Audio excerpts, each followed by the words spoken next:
شرکیاتو شي. پیر سیف الرحمن چې کوم دی دا یو پیغام جاری کړی ولو، په هغه کې د خپل ځان صفایي ذکر کړی وله چې زه چې کوم دی هغه بریلوی خلک بریلویان چې کوم دی زما په باره کې دا اعتراض کوي چې ته ولې ځان ته بریلوی نه وایې.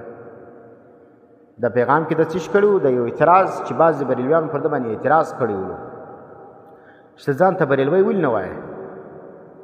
نو چې ته ځان ته بریلوی نه وایې نو معلومه ده چې ته بریلوی نه یې. نو دی راولاړ سو بیا یو پیغام جاری کړي، په هغه پیغام کې د دا وضاحت کړی دی چې زه په څه وجه بریلوی ځان ته نه وایم. د دې دا مقصد نه دی چې زه د احمد رضا خان د فتاواو تایید نه کوم. د دې دا مطلب نه دی چې احمد رضا خان پر علماء دیوبند باندې د کفر فتوا لګولې ده او زه هغه ته کفار نه وایم، بلکې زه د احمد رضا خان د ټولو فتاواو من وعن تایید کوم. دا خبره پیر سیف الرحمن په خپل پیغام کې صراحتاً ذکر کړې ده.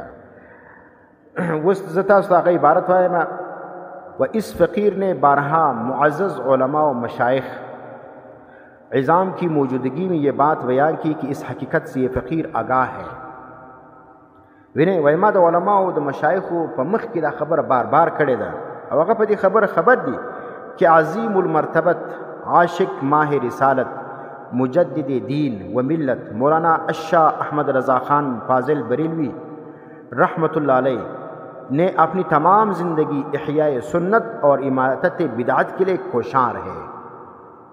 دا پیر سیف الرحمن دا مولانا احمد رضا خان صفت کی چې دا خبر ما بار بار کړی ده چې احمد رضا خان چې کوم دی دا چې دا عاشق رسول دی، دا مجدد دین دی.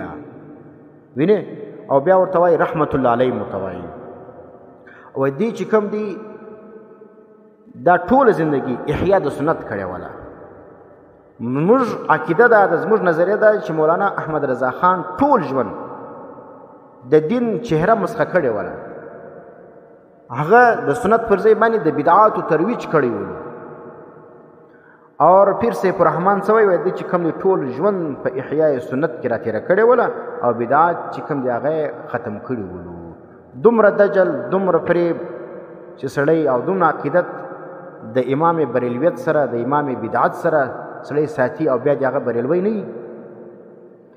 وینه آپ کی محققانہ خدمات اور چشمہ پیس علاقوں کی تعداد میں لوگ مستفیض ہو رہے ہیں. وای د مولانا احمد رضا خان د کوششو څخه داغه د تحقیقاتو څخه داغه د خدماتو څخه نن په لکهاو انسانان چې کوم دغه پر هدایت باندې دي. تاسو اندازه وکړئ چې مولانا احمد رضا خان ټول ژوند د بدعاتو په تایید کې داغه په ترویج کې تیر کړی دي او زموږ اکابر داغه خلاف چې کوم دغه ډېر کتابونه لیکلي دي. او پیر سیف الرحمن وای دا چې کوم دا ډېر ښه سړی ولو دغه پر لار باندې روان سی په لکهاو انسانانو ته هدایت کړی ولا.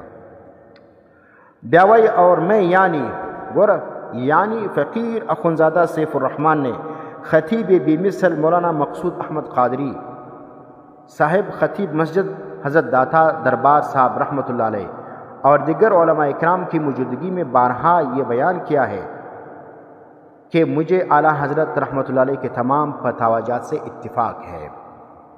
بیا دا خبر کی وای ما چې کم دی هغه د داتا دربار څه دی داغه چې کوم جامع مسجد دی داغه خطیب دی مولانا مقصود احمد قادری صاحب وای داغه مخ کی او د ډیر علماء مخ کی ما دا خبره بار بار کړې ده چې خلک ولي وای سر نه خلاصي. او زه بیا وایم وای مجھے اعلی حضرت رحمت اللہ علیہ کے تمام فتاواجات سے اتفاق ہے چې د مولانا احمد رضا خان د ټولو فتاواو سره زما اتفاق دی. دا بار بار ما ویلی دي او بیا نن بیا وایم د مولانا مقصود احمد قادری صاحب چې جامع مسجد خطیب دی د داتا صاحب دربار داغه مخ کې بیا دا اقرار کړی دی. اور بیا دا کہ یہ ابترا بازی کی گئی ہے. ودا په ما پسې ابترا خلکو کړی دی چې زه معاذ الله ګستاخ رسول ته کافر نه وایم. وینه دا خو بریلویان و ټول علماء دیوبند ته ګستاخان رسول وایي. د ټول بریلویان دا نظریه ده چې د مولانا قاسم نانوتوی رحمت الله علیه څخه ونیسي بیا تر نن زمانې پورې چې څونه علماء دیوبند دي دا ټول دی ګستاخان بولي. ځکه دا زموږ بریلویانو چې کوم دی د میلاد په مسله کې تاسو دوی الفاظ وګورئ چې شیخ رحیم الله حقانی صاحب او دا رقم دا نور چې کوم نور علما دي دې ټول ته چې شوی ګستاخان رسول وایي. ځکه میلاد چې دا دې کم بدعت دي مروجه جشن میلاد دا ته زموږ اکابر بدعت وایي او دوی هغه ته چې شوی دین وایي وایي دا ګستاخان رسول دي. دا نو اوس دی وایي معاذالله وایي زه چې کوم دی دا نه وایم چې ګستاخ رسول کافر زه نه بولم بلکې ګستاخ رسول چې هر څوک دی دا کافر دی. دا موږ وایو ګستاخ رسول کافر دی لیکن ګستاخي وپېژنه. اوس د مولانا اشرف علي تانوي رحمه الله یو عبارت د مولانا احمد رضا خان ذکر کړی دی او پر هغه باندې د کفر فتوا لګولې ده.